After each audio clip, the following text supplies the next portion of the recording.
Hello again, neighbors and friends. Even if we must stay physically apart, I want to remain connected to you to give you information about the COVID-19 and its relation to our community. We are now going into our 6th week of the Stay Home, Stay Safe emergency declaration, and to many of us it seems like 6 months that we've been following guidelines and routines that have drastically changed our lifestyles. A wise person said, "I can't change the direction of the wind, but I can adjust my sails." And most of us have done that.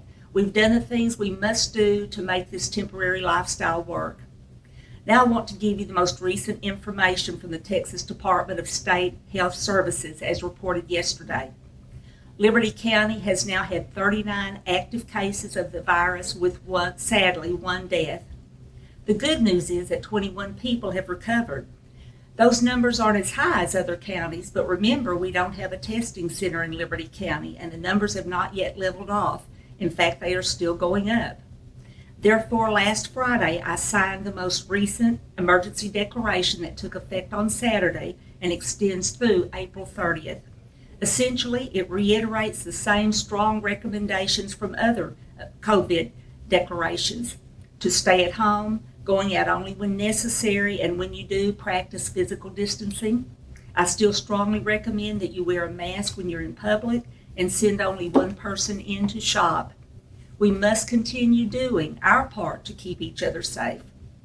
Yesterday, Governor Abbott issued an executive order that takes effect on May 1st with new guidelines for opening up the Texas economy, and he stressed that if the hospitalization of individuals continues to drop or plateau, then he will initiate phase 2 of this order, allowing it to go into effect on May the 18th. His phase 1 orders that take effect on Friday are: all retail stores, restaurants, movie theaters, and malls can open with a limited occupancy of 25%. Doctors, nurses, and dentists are allowed to return to operation with no restrictions. Outdoor sports with no more than 4 participants playing together is allowed. Libraries and museums may open with 25% occupancy. Not yet allowed to open are gyms, bars, barbershops, or hair salons. It's hoped that they can open by mid-May. The governor gave permission for businesses to reopen, but did not require them to. So if any business wishes to remain closed or continue to operate as it is currently doing, you're certainly free to do so. The city of Dayton will continue operating as it has done for the past few weeks, keeping its lobbies closed, but still offering all services to residents who can initiate them with a phone call or email to department heads found on the city website, daytontx.org. The community center will remain closed for a while longer, and that includes our library and our senior center. We are looking at ways to expand library services in the coming days, and that information will be forthcoming. The governor's previous declaration mandated that our schools remain closed for the remainder of this academic year. Our DISD superintendent, Dr. Jessica Johnson, and her staff have worked diligently and creatively to continue the education of our students, and I praise them for all of their hard work. Parents of students, I know that every Monday morning you receive a newsletter with information, resources, and elective lesson plans to help you with this new role of teacher that you've had to assume. I want to encourage you to stay on track with that most important of jobs. For others of you who are interested in what's going on with our schools, log on to their website, daytonisd.net, for a lot of great information and details. I want to thank all of you for being cooperative with those who are on the front lines.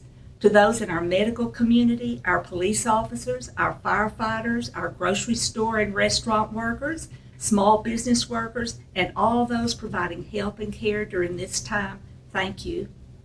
I want to thank Brookshire Brothers Grocery, Thrifty Grocery, and McCoy's Lumber Company for the responsible way that they have conducted business, only allowing a certain number of people into their stores to shop. Your concern for the health and welfare of our citizens is commendable, and we do appreciate it. I want to thank the churches who have continued to distance worship, thereby keeping the safety of their congregation at the forefront of their ministry. As you make decisions about going forward with your church services, I know you will continue safe distancing practices, focusing on protecting the most vulnerable parishioners. I want to give kudos this week to Mr. Dean Jones, who last week cooked and delivered barbecue to the Dayton ISD employees and law enforcement officers on duty who are distributing free meals to the students. Thank you, Dean. I want to thank our local McDonald's for providing the police and our city public works workers with meals as a token of appreciation. They were very much appreciated. Again, I want to express our gratitude to the Dayton Ministerial Alliance, who for the past 4 weeks have continued to deliver meals from Los Compadres to senior adults who have trouble getting around. Your ministry means so much to this community. And I can't say enough about Sal Herrera, whose restaurant prepared all of those meals, over 600. One last thing. I want to again encourage all of you to complete the 2020 census. If you did not receive a form in the mail, you can go onto the website my2020census.gov and complete the survey. Over 43% of our residents have now done so. It only takes a moment, and the results of that survey determines the amount of federal and state money that Dayton will receive for the next 10 years. It's very important, so please make that a priority. Every conversation always goes back to COVID-19. We will recover, and our community will be stronger for it.